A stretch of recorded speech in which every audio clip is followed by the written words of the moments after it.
빼빼로 데이인데 오늘은 제목이 생명 주는 영에 대해서 같이 교제를 했으면 합니다. 고린도전서 15장 45절에 그러므로 성경에 기록된 대로 첫사람 아담은 산혼이 되었지만 마지막 아담은 생명 주는 영이 되었다. 이런 말씀이 있습니다. 그래서 이제 영이라는 단어는 아주 매혹적인 단어일 수 있습니다. 우리가 사용하는 어떤 우리 언어의 한계를 이렇게 반영하고 있는 말이다. 이렇게 표현할 수도 있고요. 우리가 그동안에 이제 영, 성령 이런 거는 말하지 않고 인격, 뭐 위치 이런 거 말하다 보니까는 우리 안에서도 이제 성령에 대해서 말하는 것이 왠지 꺼리낌이 있는 건 사실입니다. 그런데 이번에 이제 이런 사태 이후에 우리가 찾을 것은 다 분명히 찾고 이렇게 해야 될 것 같아요. 특별히 이방인으로 이렇게 전혀 교회 생활 안 하다 오는 형제들은 더욱 이제 영영하면은 성령 이런 말 하면 잘 모르고 어려워하고 이런 경우가 있더라고요. 그래서 이제 우리가 언어라는 것은 서로 간의 소통을 위해서 있는 거잖아요. 그리고 이제 한 언어 안에 그 모든 의미를 담기가 참 어렵습니다. 그래서 이제 이런 영이라는 말을 바울하고 복음서 기자들이 이제 사용을 했는데 우리가 생명하면 어떻게 보면 좀 개별적인 느낌 이런 게 들지 않습니까? 이제 근데 영하면 또 뭔가 흐르고 또 그 한계가 없이 무한하다 이런 느낌이 또 들어요. 그래서 생명 주는 영 이렇게 말할 때는 흐르고 흘러서 우리에게 무언가 도달하는 느낌이 들고 또 뭐 연결되는 느낌이 든단 말입니다. 사실은 영이나 생명이나 같은 의미지만은 표현을 그렇게 할 수가 있다 이 말이에요. 그래서 그동안 영하면 이상한 사람이 되어가는 그런 예를 많이 들어봐가지고 우리가 영이라는 말을 하여튼 상과하려고 대국에 생활하면서 많이 노력했다고 생각이 듭니다. 근데 이제 제가 이번에 이렇게 생명 주는 영에 대해서 생각을 해보면서 우리가 구독이 무서워서 장 못 담그는 그런 일이 생기면 안 될 것 같다 하는 생각이 너무 깊이 들었어요. 설사 부작용이 생기더라도 우리가 긍정적인 면을 갖다가 더 키워서 이해하지 않으면 이게 인격, 위치, 뭐 신모티 이런 제한된 언어에 우리가 딱 갇혀가지고 우리의 사고가 딱 갇혀버리거든요. 그래서 더 이상 생명 주시는 하나님에 대해서 우리가 열려있지를 못하게 되는 것 같아요. 요즘 열린 문이 오히려 닫힌 문이 된 꼴이 됐습니다. 그래서 요즘 늘 느끼는 그런 마음이지만 우리가 아까 시작 전에도 누님이 말씀하셨다시피 이렇게 된 게 오히려 얼마나 감사한지 모르겠어요.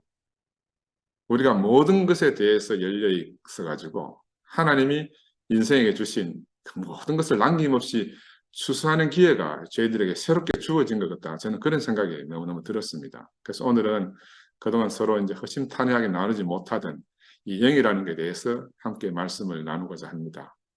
이게 이제 이렇게 이런 것들은 이제 새롭게 예수를 바라보자 하는 그런 취지로 말씀을 드리는 거니까 혹시 또 이런 게 끄리낌이 된 형제들도 계실 줄 알지만 그래도 잘 소화해 주시기를 바라고요. 인간은 언어가 발전하고 발달하면서 다른 의로 다른 언어로는 적절하게 표현할 수 없는 그런 경험이 있잖아요, 사람에게. 그런 경험에 대해서 우리가 이제 영이라는 이런 개념의 의의들을 사용한 것 같아요. 근데 이거는 이제 꼭 우리 기독교뿐만이 아니고 이런 개념은 모든 민족과 모든 부족에 추적해 보면은 그런 영이라는 개념들이 다 사용이 되고 있습니다. 영은 이제 정의하기도 어렵고 또 뭔가 잘 안 잡히잖아요. 희미하고 또 한편으로는 그 말을 하는 그 사람의 주관적인 개념이 좀 들어있거든요. 그래서 우리가 공통어를 잘 사용하기 어려웠는데 그래서 영이라는 단어를 쓰는 경우는 대체로 이제 실제 하는 거는 있다면 실제 하는 거 생각은 되는데 쉽게 막 이렇게 손에 잡히도록 묘사할 수 없는 어떤 존재를 가리킬 때 우리가 영이라는 말을 쓴다. 그래서 인간적 상황에서 생기는 여러 가지 일들이 있어요.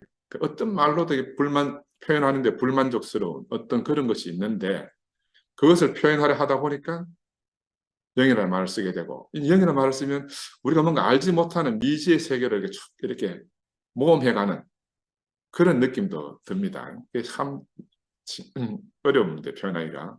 그래서 이 영이라는 단어 안에는 초월성이라든지 무한하다든지 이런 의미가 내포되어 있고 우리가 딱 개념이 파악은 안 되지만 또 어떤 성취되지 않은 어떤 운명 같은 게 있어요. 영이라고 말할 때 그런 어떤 운명이라고 말할 수도 있고 우리 머릿속 인지는 되는데 그 증명해보라 하면은 또 증명은 할 수가 없어요.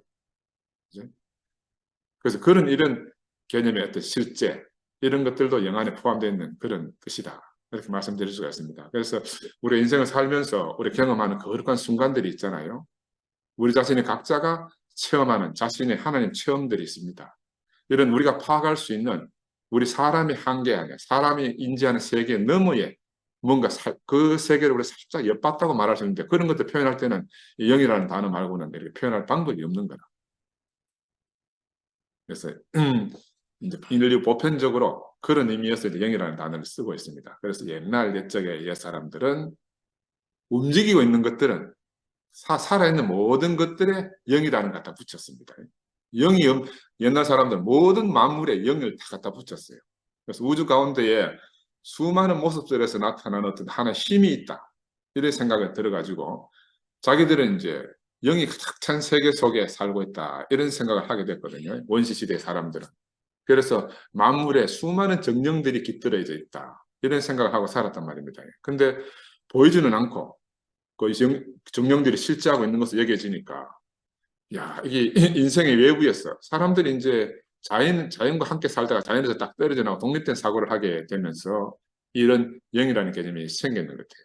이거는 이제 분명히 우리 안에 있는 게 아니니까 외부에서 우리한테 오는 거다 이런 생각이 들고 그래서 우리가 사람이 사는 세계의 법칙을 따르지 않는 어떤 그런 힘을 느꼈는데 그 힘을 갖다가 이제 영이다, 정령이다 이렇게 표현한 것 같습니다. 참 우리 흔히 말하기를 야 악령에 빠졌구나 이런 말도 하잖아요. 또 우리 기독교에서는 성령에 취했구나 이런 말도 합니다. 우리가 뭐 말은 같이 쓰고 의미도 비슷하게 느껴지지만 정확하게 소통되는 그런 건 아니라 각자가 느끼는 대로 표현하는 말인데 영이라는 말 그렇게 쓰기도 합니다.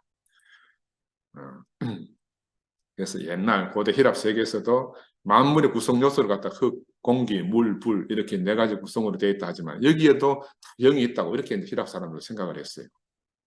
세상에 영으로 가득 차 있다고 생각하는 이런 이해가 있는데 이런 정령사상 때문에 사람이 처음 종교를 만들게 되는 그 기초가 됐어요. 그래서 초기에 정령숭배 사상 이거는 이제 만물들의 생기를 주는 그 영들을 숭배해야 돼요. 왜냐하면 인간은 엄청난 자연에 비해서 자기는 너무너무 예수하기 때문에 모르는 그런 영적 대상들을 숭배하지 않을 수가 없는 거예요. 그래서 수렵채취 시절 정말 막 고기 잡고 막 사냥하러 다니고 할 때 보면 어딜 가든지 보면 막 무언가 있는 것 있잖아요. 새벽 일찍 일어나서 안개 속에 가면은 막 뭔가 그 속에 정령이 있는 것 같기도 하고요. 깊은 산 속에 들어가도 그렇고 화산이 폭발해도 그렇고 그 삼라만상에 일어나는 내가 이해할 수 없는 모든 것들을 보면 그 무언가 영이 있어서 하는 것다 이 말입니다. 그렇지? 그래서 사람들은 이런 내가 모르는 세계에 대해서 불안을 잠재우기 위해서 이런 정령들을 숭배하는 사상들이 생기게 되었고 그러니 그 정령들을 그렇게 이제 하려고 하니까는 이 정령은 왜든지 내보다가 뭔가 더 나아야 되잖아요. 힘도 있고 막 그런 능력도 더 좋아야 되니까.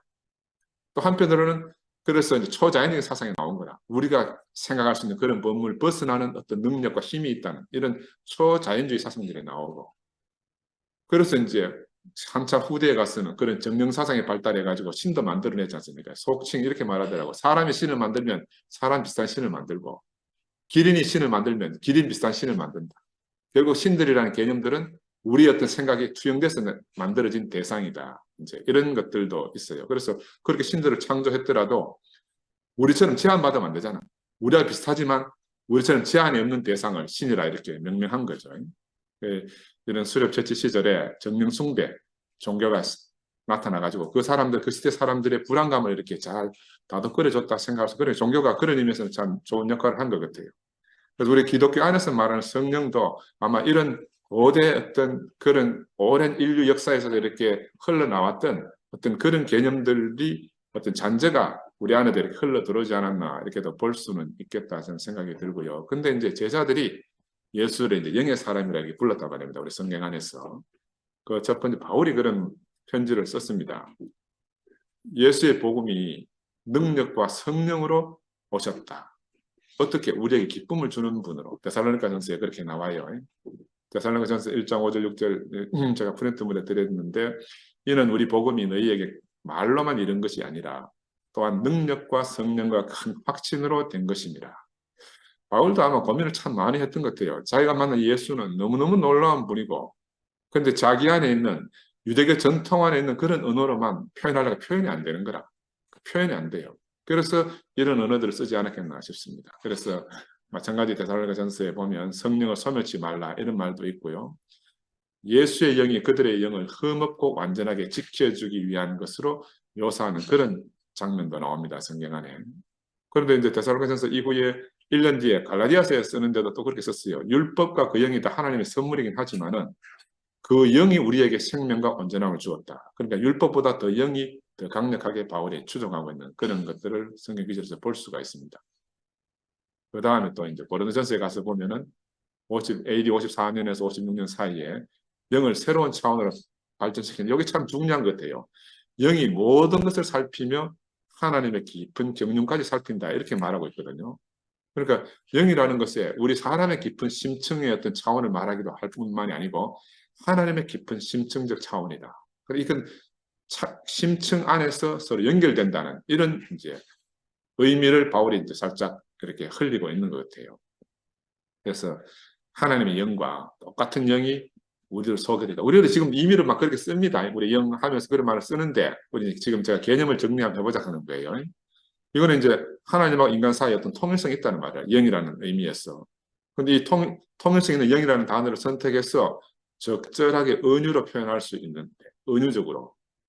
그래, 우리 이제 영이라는 거는 우리 내면 깊은 곳에 어떻게 자리 잡고 있다. 이렇게 말씀드릴 수가 있습니다. 저는 이걸 고민해 봤어요. 우리 생명의 DNA가 있습니다. 우리 생명, 육체적인 생명 말고, 우리 하나님 주신 이 생명의 DNA 속에 어떤 스위치가 있는데, 이 창조 때부터 하나님이 딱 우리 속에 내장을 시켜놨어요. 이건 on 기능도 있고 off 기능도 있단 말입니다. 근데 하나님이 그 스위치를 내장시켜 놨지만 예수 이전에는 이게 작동 불가 상태였다.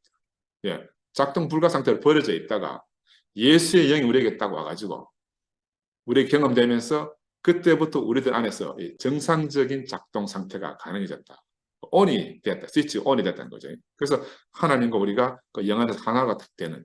그리고 이걸 생각해 보면 우리 몸의 신경세포도요. 어떤 자극이 딱 오면 스위치가 딱 온해야 팍 발화가 되는 거야. 막 솟아나는 게 이게 스위치가 동시에 막 온 상태로 들어가야 됩니다. 이게 오프 상태로 딱 들어가면 사람이 우울 모드로 싹 빠져들어가요. 나는 그런 것처럼 이해가 좀 해봤습니다. 그리고 고린도전서에 보면 6장 17절에 주와 합한 자는 한 영이라 이런 말씀도 있는데 우리가 그러니까 하나님과 연합이 되었을 땐 우리는 주님하고 영적으로 하나가 된다. 하나 어디서 하나가 되냐? 우리 밖에서 하나 되는 게 아니잖아요. 우리의 심층적 차원에 우리 생명 깊은 곳에서 하나가 된다 이런 말이니까 우리 일상적으로 쓰지만은 우리가 한번 정의는 한번 해봐야 되겠다. 정의는 그래서 예수는 이 영이 모든 생명의 중심지다 이런 것을 명백히 해줬습니다. 그래서 바울이 인간의 몸이 하나님의 거룩한 성전이다 이렇게 표현했잖아요. 영의 성전이다 이 말이죠. 그래서 하나님이 이제 더 이상 저 하늘 저편에 계신 게 아니고 하나님 거처가 우리 각자의 내면 속이다 라고 이제 바울이 이렇게 밝혀준 거라. 그리 바깥에 있는 것을 우리가 이제 유신론이라 그래요. 저 바깥에 하늘의 하나님 계시다. 하나님 거기에 거하는 걸 유신론 사상이라 그러고 우리 속에 거한다 할 때는 비유신론. 그러니까 유신론이라는 말은 하나님이 사람 비슷하게 어떤 인격체다 이렇게 생각을 하는 거고 비유신론이라는 말은 그런 의미하고는 조금 다르게 우리와 같은 소통되는 어떤 존재다 이런 의미에서 말씀을 드리는 겁니다. 그리고 바울은 인간 예수 안에서 하나님이 어떤 극적인 방식으로 이 땅에 거하시는 것으로 바울이 파악을 하고 특별히 예수 속에 있던 하나님이 자기도 그 가다가 이제 다메섹에서 경험했잖아요. 바울 속에 존재하는 하나님과 어떤 방식으로 접촉하고 있구나 하는 걸 인지한 거라. 예수 속에 있던 그 하나님이 자기도 그 경험을 했으니까. 그래서 자신의 체험을 설명하려고 하다 보니까 이제 이런 단어를 쓰게 된 것 같아요. 그래서 바울이 극구 말씀하는 거는 예수 안에서 하나님과 인간이 함께 소통이 된다. 영 안에서 소통한다 이 말이에요. 다르게 소통할 방법이 없잖아, 그렇지? 그래서 이런 것들은 내주하는 하나님이다. 우리가 바깥에 외주하는 저 바깥에 하늘에 있는 하나님이 아니고 내주하는 하나님을 의미한다 할 수가 있고 아까 말씀드렸지만 다른 표현을 빌리면 비유실론적 하나님 저 바깥에 인간의 모습을 하고 있는 그런 하나님이 아니고 비인격적인 그 어떤 존재라고 생각을 하는 거죠. 그래서 이게 성경 안에서 이제 구약 성경 안에서 보면 하나님의 영을 의미하는 것으로 바람을 뜻하는 루하하고 숨을 뜻하는 네페시라는 단어를 구약에서 쓰고 있습니다. 그래서 요한복음에도 그런 말이 있는데 바람이 임의로 불매 네가 그 소리는 들어도 어디로 와서 어디로 가는지 알지 못한다. 성령으로 나타난다 그러하다. 이렇게 이제 바람으로 이렇게 루하를 표현하기도 하고 바람이라는 것을 알고 보면 영적인 생활을 보여주는 유비로 이렇게 사용이 됩니다. 비슷한 개념으로. 바람은 뭐 우리를 생기 있게 만들어주는 그런 힘이 있잖아요. 산들 바람이 불어오면 기분도 좋아지고요. 또 바람결에 나부끼고 막 흔드는 것, 이런 것들을 통해 가지고 바람은 세상을 생동감 넘치게 이렇게 하는 겁니다. 그래서 영이라는 게 바람처럼 온다는 그런 의미도 있고, 전도서에는 보면 바람을 뒤쫓거나 정의하라는 것은 어리석은 것이다, 이렇게 이제 말도 하고요. 출애굽기에도 보면 주께서 당신의 바람을 일으키신다 하는 이런 말도 있어요. 그래서 바람이라는 말들이 어떤 그런 영의 개념을 표현하고 있다. 민수기에도 보면은 주로부터 바람이 불어왔다, 이런 말들도 있고요. 그래서 구약에 쓰던 말들은 하나님의 생명력의 상징이다, 바람은. 하나님이 이제 어떤 형태가 딱 안 잡히니까 무형적인 상태를 표현하는 것이기도 하고, 또 바람, 하나님은 저 멀리 계시잖아요. 너무너무에 계셨는데 바람이 탁 불어서 내 피부에 살갗이 데이고 이러는 거는 하나님이 너무너무 가까이 와가지고 너무너무 친밀해졌다, 이런 걸 상징할 수가 있거든요. 그래서 이 세상 속으로 하나님의 현존이 이렇게 우리에게 다가온 유비적 표현이죠. 하나님의 실제를 이런 바람처럼, 바람과 비슷하게 이렇게 표현해가지고 우리로 하여금 하나님 실제를 느끼게 하기 위해서 이런 바람이라는 용어를 대비해서 썼다. 그래서 이 바람을 뜻하는 히브리어 루아어는 영과 동의어로 구약에서 이렇게 많이 사용됐습니다. 반면에 이제 네페시라는 것, 우리 다 들어서 아시겠지만, 네페시는 강한 바람을 의미하기도 하는데, 이게 이제 때때로 하나님의 숨이라고 묘사되고 있어요. 우리 숨결이가 숨결 하잖아요. 숨. 창세기 2장 7절에도 그 코에 생기를 불어넣으시니 그 사람의 생명이 되니라, 이렇게 말씀이 나오듯이, 그 네페시는 모든 생명의 원천으로 생각이 되고, 그 생명체의 생명력과 동일하게 네페시라는 단어를 쓴다 그래요. 그래서 유대인들의 사고방식으로는 영이 외적으로는 바람으로 나타나고 내적으로는 생명 자체의 숨으로, 이렇게 유대인들은 이해했다고 합니다. 그래서 처음엔 그렇게 이해했는데 네페시가 이 세월이 흘러 후대에 올수록 혼이라든지 영이라는 이런 개념으로 번역이 되지만, 원래 의미는, 처음의 의미는 우리 속에 거하는 하나님의 숨이고 우리를 생명체가 되도록 만드는 하나님의 숨을 가리키는 게 네페시라는 원래 의미였다. 그래서 유대인들이나 기독교인들의 이야기 속에서 우리는 바람도 말하기도 하고 숨이라고 말하기도 하고 영이라고 말하기도 하는 이런 단어들을 쓰면서 어떤 상관관계 있게 쓰잖아요. 영이라는 과제가, 영이 왜 주어졌어요? 영은 결국은 생명을 주기 위해서 영이라는 단어가 쓰여진 거라. 그래서 제목에 생명 주는 영이라고 표현했듯이 이 생명과 불가분 뗄래야 뗄 수 없는 게 영이라는 겁니다. 근데 우리가 이제 영적이라는 말을 쓸 때, 고대 사람들도 영적이라는 말, 이런 말을 썼는데, 우리 요즘은 좀 이게 오해된 거죠. 영적이라고 말하면은 좀 종교적이라든지, 좀 경건한 사람, 경건함을 의미하는 이런 걸 우리가 개념이 이렇게 바뀌었는데, 원래 영적이라는 말은 생명력이 넘치고, 발랄하고, 건전한 이런 의미로 쓰여졌다 그래요. 원래 처음 쓰여질 때는. 예, 구약에 다시 한번 보면 에스겔 골짜기에 부는 바람에 막 해골가 일어나듯이 이 루아우, 영의 결과고, 오순절 다락방에 임한 성령도 루아우처럼 세차게 불어와서 그 성령의 역사가 일어나고. 근데 이런 성령의 역사가 일어나니까 어때요? 우리 안에 있던 모든 장벽이 다 무너지고 공동체가 함께 살아나잖아요. 우리도 막 요즘 경험하죠. 우리 2PM이 막 살아나는 경험을 하지 않습니까? 그래서 이 다른 말로 표현하면 루아흐하고 네페시로서의 이 영은 항상 생명 주시는 분을 뜻했다. 그러니까 영이 자꾸 우리가 두려워서 막 멀리하고 이럴 필요가 없는 거라. 우리에게 생명 주시는 분이고 생명 주는 것으로 이해하면 전혀 우리가 두려워할 일이 없다. 바울은 바로 이 영이라는 단어를 통해 가지고 자신이 예수 안에서 찾은 의미를 갖다가 우리한테 전달하려고 이 영이라는 말을 계속 쓰고 있는 것 같아요. 바울도 아마 혼자서 정말 고심한 것 같아. 어떻게 자기 안에 있는 이 예수 체험을 갖다가 막 하나도 남김없이 다 전달해주고 싶은데 그 막 잡히지 않으니까 이 영이라는 이 단어를 가지고 써서 우리에게 전달해 주려고 한 것 같아요. 그래서 예수는 영의 사람이다. 다른 말로 살아있었다, 이런 말이잖아요. 이 예수 영의 사람은 다른 사람에게 생명을 주는 분이었고, 근데 이 생명이라는 건요, 어떤 한계에도 제한받지 않는 생명이에요. 영이라는 개념에 더 부합하잖아요. 영은 흐르기도 하고 한계 없이 무한하기도 하기 때문에. 그래서 복음서에 보면은 베드로가 예수를 그리스도라 고백했잖아요. 근데 바울은 이미 그 전에 예수에 관해 말하면서 영이라는 단어를 먼저 쓴 거라. 사실은 그리스도입니다라고, 이 그리스도라는 고백하기 전에 그리스도라는 말도 기름 부음 받은 사람이다, 어떤 영과 흐른다는 의미에서 비슷한 말인데 영이라는 단어가 바울이 먼저 썼다. 예, 고린도후서에 보면 바울이 이제 강력하게 이야기합니다.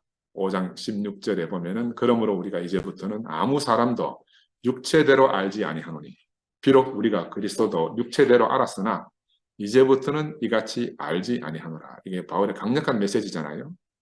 바울은 단도직입적으로 말해가지고 그리스도를 육체대로 아는 데는 관심이 없다 그랬어요. 왜냐하면 바울에게 예수는 누구냐 하면은 영의 사람이에요. 영의 사람. 하나님의 현존 자체이기 때문에. 그래서 바울은 바로 예수를 볼 때 거룩한 하나님을 새로운 방식으로 접근하게 해줄 수 있는 매개자로서 예수를 보고 예수를 바로 영의 사람이다. 이렇게 정의한 거죠. 그래서 바울에게 예수의 의미는 다른 말로 말하면 하나님의 담지자라. 하나님을 담은 사람. 그래서 예수 자신을 통해서 하나님의 실제를 전달해주는 그런 사람으로 바울은 파악했다. 이렇게 볼 수가 있습니다. 그래도 바울은 그 시대 사람이잖아요. 1세기 시대 사람이니까 여전히 하나님을 1차적으로는 외부에 있는 초자연적인 신의 개념으로 이렇게 생각을 하고 있었어요. 그런데 자기는 경험했잖아, 다메섹에서. 자신의 경험을 통해서 하나님이 예수라는 인간의 심장 속에 싹 들어와가지고 하나님 여기 계신 거라. 그거 부정할 수가 없는 거라. 분명히 초자연적인 하나님 저 외부에 있다고 생각을 하지만 예수 안에 들어온 그 하나님을 부인할 수도 없고 자기도 그런 경험을 했고 했으니까. 그래서 이제부터 예수 안에서 다른 사람들도 우리도 마찬가지로 하나님을 경험해서 알게 되었다. 예수 안에서, 그리스도 예수 안에서 누구든지 하나님을 경험하게 되었다. 이 말을 이제 해주고 싶어서 계속해서 이 말씀을 하신 것 같아요. 저는 이렇게 바울 보니까는 참 혼자서 고민을 많이 하고 막 단어 찾으려고 씨름도 많이 했는 것 같습니다. 우리도 어떤 개념이 하나 들어오면 그 개념을 표현해주는 단어 찾는데 너무너무 고심하잖아, 그지? 말년에 가면 빌보서 2장 5절 11절 여기 보면 우리 잘 아는 말씀인데 거기 뭐라고 정의되어 있는가 하면 하나님은 예수의 생에 하나님 도장을 꽉 찍어가지고 그를 하나님의 현존의 주로 높여놨어요. 예수 이름 위에 모든 사람이 무릎을 꿇게 했다. 왜? 예수를 주로 딱 세워가지고. 근데 그 뒤에 보면은 그럼에도 불구하고 하나님과 동등하게 될 자격이 있는 것으로 생각하지 아니하고 십자가에서 죽기까지 자신을 낮추었다. 이게 이제 바울 안에 있는 예수의 어떤 개념 같아요. 분명히 자기가 주님으로 하나님의 현존으로 느껴졌지만 그는 또 실제적으로는 그는 하나님과 동등될 자격을 그런 생각을 안 하고 십자가에서 죽기까지 자기 자신을 낮추었다는 이런 개념이 같이 섞여 있다. 이게 이제 바울이 말년에까지 그리스도에 대해서 이제 예수에 대해서 인식한 그런 개념 같아요. 그래서 이것이 이제 역사적 예수의 생애가 기록되기 전에 이제 마태복음, 마가복음, 마태복음, 뭐 누가복음 이런 게 나오기 전에 초기의 기독교인들 있잖아요. 바울이 막 복음 전하고 이 초기 기독교인들이 믿었던 믿음의 실체가 지금 바울이 말하는 있던 예수는 영의 사람이라는 이런 개념들이 그 시대 사람들이 가지고 생각 같아요. 그래서 바울은 이 영이라는 단어 이외에는 예수의 의미를 정확하게 포착할 수 있는 다른 의의가 없었다고 생각이 들어서 자신의 그리스도 체험을 전달하는 데는 영이라는 단어를 핵심으로 삼았던 것 같아요. 그래서 우리도 앞으로 이런 데 대해서 한번 깊이 생각을 해봤으면 좋겠습니다. 예수가 이제 죽고 나서 이제 40년에 70년이 지나면서 복음서가 쓰여지기 시작했잖아요. 바울 서신에 쓰여지고 나서는 한 20년이 지나서부터인데 이 복음서 기자들 생각해 보니까 예수 체험을 분명히 전해야 되는데 마땅한 단어가 없는 거라. 마땅한 단어가 없어요. 그래서 이제 어떻게 하든지 자기들이 쓰고 있는 그런 언어들 속에서 예수 체험을 설명해야 되니까. 그걸 뭐 여러 개 찾고 하다 보니까 이제 뭔가 우리에게 전달되는 데는 좀 예수 체험이 왜곡되어져 전해진 것들도 있을 수 있다. 그러니까 문자적 우리가 복음서를 보면서 문자적 진실 의무를 따질 것이 아니고 이 복음서가 전달하고자 하는 예수 체험의 진짜 의미가 무엇인지 우리가 이것을 발견해야 된다. 예수 체험의 진짜 의미가.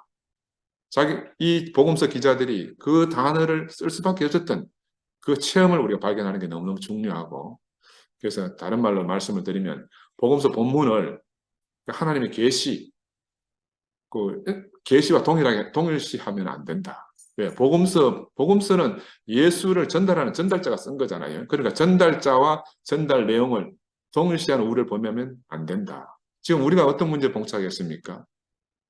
우리도 바로 전달자하고 전달 내용을 갖다가 오해해가지고 막 이런 시끄러운 일이 생긴 거예요. 이게 기독교 역사 안에서도 마찬가지입니다. 기독교 2000년 역사 안에서도 이 복음서의 전달자하고 전달 내용을 서로 오해해가지고 같은 것으로 동일시하는 우를 범해가지고 문자주의자도 나오고 하게 된 거라 생각이 듭니다. 그래서 복음서들은 1세기 이 유대인 예술가로 표현한 유대인 예술가, 이 복음서 저자들이 그린 아름다운 초상화들이다. 거룩하고 정확하고 실제하는 어떤 예술하는 실제를 우리 보고 바라보라고 그걸 가리키기 위해서 그런 사람들이 그림을 그린 그림이다 이렇게 생각하면 우리 훨씬 더 이해의 폭이 넓어질 수가 있습니다. 왜냐하면 이렇게 복음서들이 쓰여진 연대선으로 이렇게 보면요, 그 당시의 공동체들이 자기들의 신앙의 발전 단계가 점점 더 성숙해가는 걸 우리가 볼 수가 있어요. 우리도 이제 똑같은 방식으로 이 복음서 안으로 성숙해가면서 들어갈 수가 있거든요. 그들과 마찬가지로. 이 사람들, 복음서 기자들도 어쩔 수 없이 똑같이 영이라는 단어에 의존해서 복음서를 기술할 수밖에 없었는데, 그래서 이제 우리가 관심을 가져야 될 거는 왜 영이라는 단어가 복음서의 핵심을 차지하고 있는가, 이런 것도 생각하고 봐야 됩니다. 마태와 누가는 예수가 성령으로 잉태했다 이렇게 했잖아요. 영이라는 말이 나오잖아요. 왜냐하면 이거는 바로 예수가 영의 사람이라는 표현을 하기 위한 그 시대의 그들만의 표현 방법이 이거 말고는 없는 거라. 영의 사람을 표현하는데 달리 표현할 방법이 없기 때문에 성령으로 잉태했다 이렇게 주장하게 된 거죠. 그리고 이거는 단순히 생물학을 말하는 게 아님에도 불구하고 우리는 자꾸 섞어서 이해하기 때문에 오해가 생길 수가 있고, 1세기 이 유대인 이 복음서 저자들이 자기들이 이해했던 언어와 그 스타일로 그려낸 예수 초상화다, 우리가 이렇게 받아들이면 오해가 없을 것 같다는 생각이 듭니다. 그래서 이 복음서 기자들이 예수가 영에 의해서 잉태되었다는 주장을 통해 가지고 이들이 우리에게 전해주고자 하는 거, 이것만 우리가 잘 파악하면 아무 문제가 없을 것 같고요. 어떤지 간에 예수 안에서 하나님을 만난 체험을 가진 사람들이잖아요, 이 사람들은. 그래서 이 사람들은 바로 자기들이 그 예수 만난 그 현실에 대해서 자기들이 언어로 응답하고 있는 거야. 응답하고 있어요. 그래서 그 숨겨진 그 우리 그 행간의 숨은 뜻을 파악한다 하는 것처럼, 우리가 책을 읽을 때 행간의 숨은 뜻을 파악한다는 것처럼 우리가 복음서를 읽을 때 복음서 행간에서 전해주고자 하는 의미를 우리가 잘 파악하는 것이 너무 중요하겠다. 아마 아까 바울이 이제 언어의 한계를 고민했다고 제가 말씀드렸는데, 복음서 기자들도 어떻게 보면 자신들이 가진 언어의 한계가 있을 거예요. 그러니까 자기들도 하나님이 가졌던 관념하고 그 언어 사이에서 아마 희생자라 표현할 수밖에 없습니다. 그 자기가 만난 예수 안에서 만난 하나님을 100% 표현할 수 있으면, 언어로 막 정확하게 표현할 수 있으면 좋겠는데 그러지 못해가지고 좀 답답한 그런 희생자라 표현할 수도 있고, 그들은 어떻게 생각했는가 하면 하나님 항상 바깥에 계시고 무제한적이고 또 초자연적이고 하늘에 속한 분이다 이렇게 알고 있었잖아요. 근데 그렇게 계신 분을 예수 안에 나타났다 이렇게 말하려고 하니까 얼마나 큰 그 생각의 갭이 있습니다.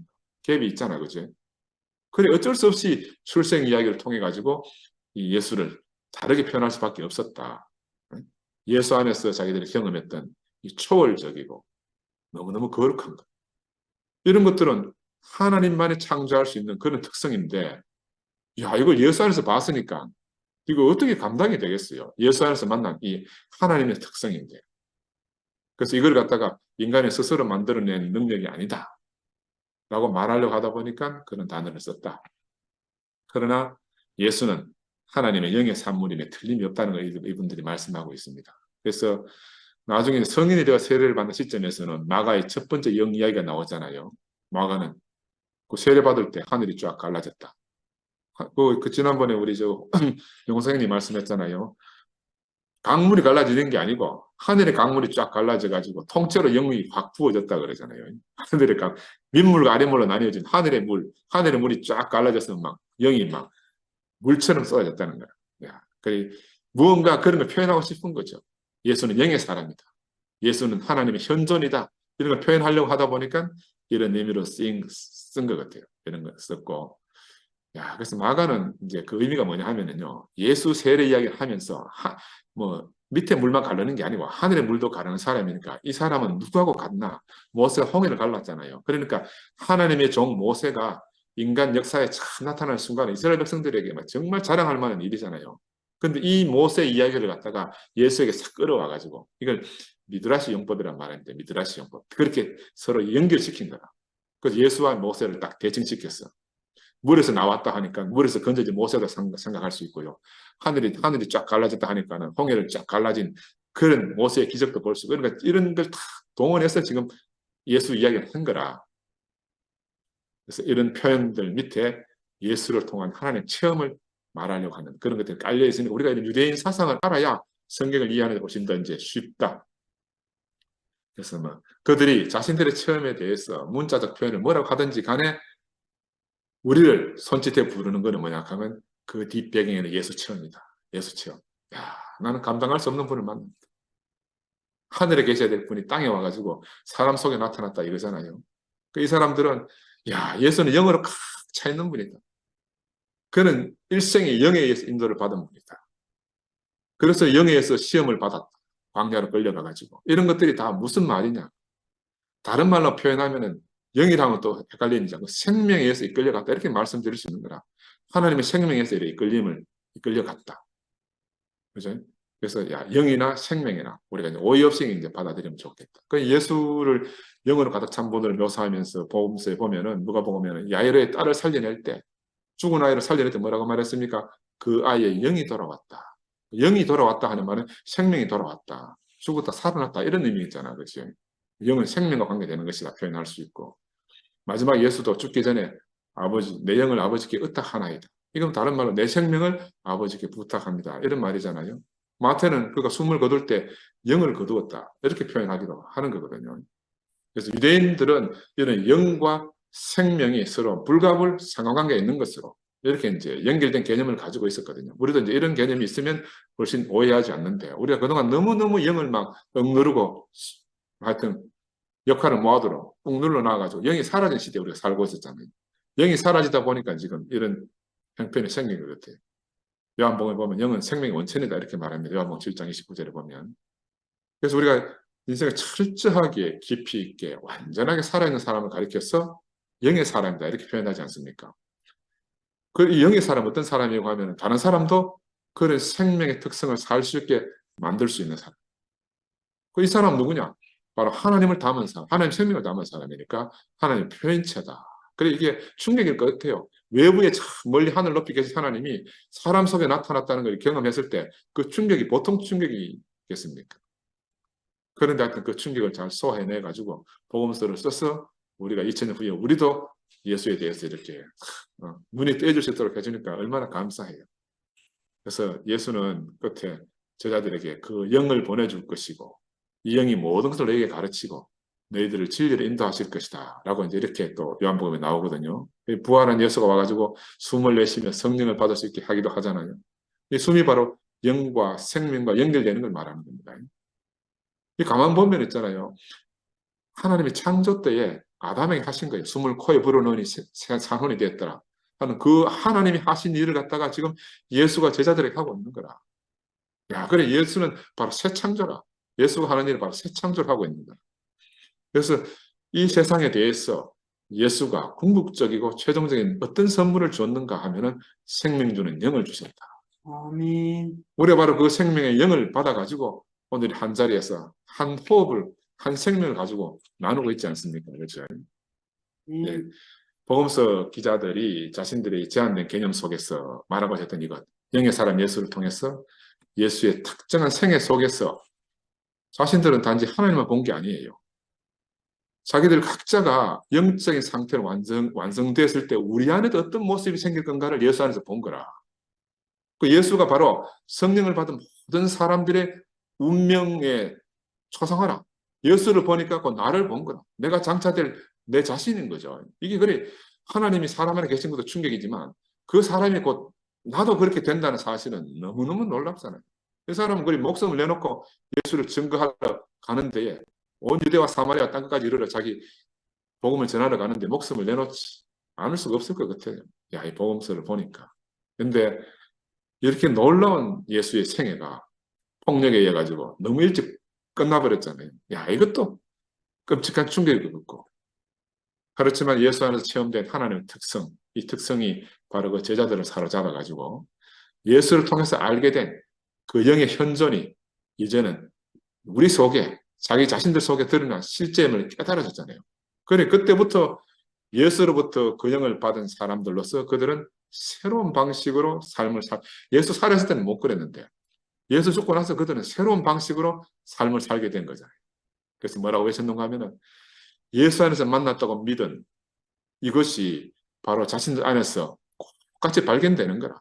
예수 안에서 만났던 그 하나님이 자기 자신에서 똑같이 발견되는 하나님의 특성을 보고 놀래 나자빠진 거죠. 그래 그들이 이 새로운 생명의 능력을 자기가 경험하고 나서 예수가 살아있다고 외칠 수밖에 없는 거라. 예수가 살아있다. 예수가 살아났다. 예수가 살아났다. 어디에? 그 너무너무 자기 안에는 분명한 경험이니까. 야, 아마 이거 나는 공부해보면서 야, 할렐루야가 절로 나온다. 야, 나도 그러고 싶은 거라. 예수는 살아있다. 예수는 살아났다. 예. 근데 야, 그 제자들이 지나고 근데 시간이 지나니까 또 문자주의적인 사람이 나타나는 거예요. 그러니까 이 선포 예수가 살아났다. 살아있다는 걸 갖다가 육체적 소성에 관한 걸로 싹 바꿔버리는 거예요. 야, 얼마 이게 만약하면 유대인이 아니라서 그래요. 비유대인들이 볼 때는 문자적으로 보면 그렇게 되는 거예요. 문자적으로 보면.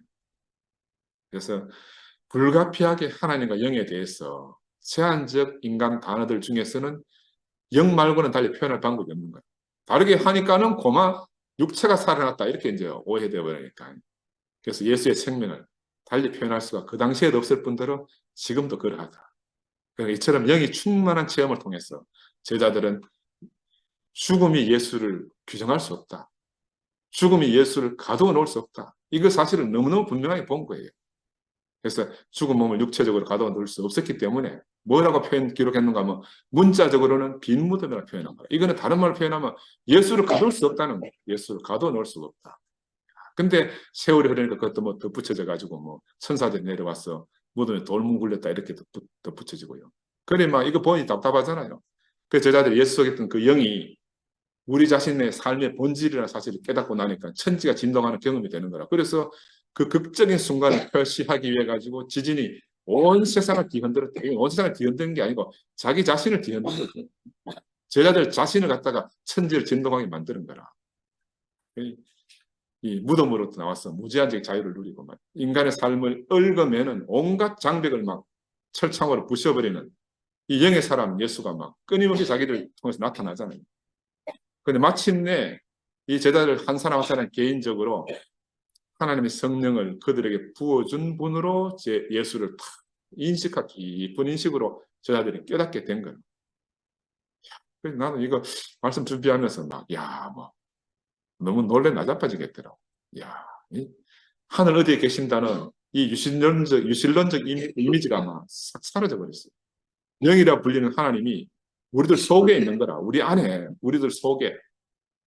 근데 그걸 나사렛 예수가 살아서 너무너무 분명히 보여주고 가신 거예요. 우리도 마찬가지로 우리 영이 예수의 영에 의해서 만져지고 우리의 삶이 예수의 삶에 의해서 높여지고 우리 존재가 예수 존재에서 새로운 차원으로 우리가 불려지고 있잖아요. 이건 너무너무 기적 같은 일이지 않습니까? 우리가 꿈에도 생각해보지 못하고. 그래서 예수는 영의 사람이고 하나님 현존이다. 우리 삶의 한복판에서 하나님 의미가 계시된 그 인간을 찾아가지고 우리가 매일 밤 새로운 여행을 합니다. 매일 밤 새로운 여행, 신비로운 여행을 우리가 하고 있어요. 예수를 통해서 우리 인간의 삶, 바로 그 한 중심에서 하나님에 대한 놀라운 계시를 우리가 발견하면서 우리는 이 예수가 이 계시의 중심에 서 있는 걸 또 발견하잖아요. 그래서 성육신한 용어를 우리가 즐겨 사용하게 되고 그가 바로 하나님의 담지자, 하나님의 생명 주는 영으로 우리를 찾아오신 그분이다. 이렇게 고백하지 않을 수가 없습니다. 할렐루야. 아멘. 아멘.